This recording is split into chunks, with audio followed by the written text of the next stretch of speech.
Hi hello மக்களே, இன்றைக்கி பார்க்க போகிற வீடியோன்னு பார்த்தீங்கன்னா, நம்மளுடைய சக்கரவள்ளி கிழங்கு பாருங்கள். பெரிய செடியாக வளர்ந்துச்சு, எவ்வளோ குட்டையாக இருந்துச்சு. இப்போ பாருங்கள், செடி சூப்பராக வளர்ந்துருச்சு. நீங்களும் வேஸ்ட்டான அரிசி பேக் எடுத்துகிட்டு நல்லா ஃபுல்லாக ஓட்டை போட்டுறணும். கீழையும் சரி சைடையும் சரி நிறையா ஓட்டை போட்டுட்டு அதில் மண்களை நல்லா நிரப்பிட்டு உரங்களை போட்டுட்டு அதுக்கு மேலே அந்த செடிகளை ஊனி வச்சிங்கன்னா சூப்பராக வளர்ந்துடும்.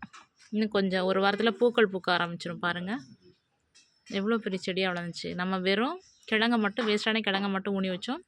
அது நிறைய வேர் விட்டு இங்கே பாருங்கள், வேர் நிறையா விட்டு ஒவ்வொரு வேர்லையும் நிறைய கிழங்குகள் பிடிக்க ஆரம்பிக்குது.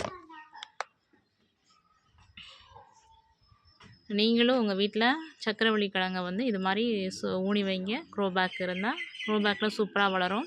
நமக்கு இதுக்கு இடம் தான் இருக்கணும்னு தேவையில்லை. நம்ம வீட்டுக்கு முன்னாடியே ஒரு க்ரோ பேக்கில் எடுத்து வச்சிட்டோன்னா சூப்பராக வளர்ந்து வந்துடும்.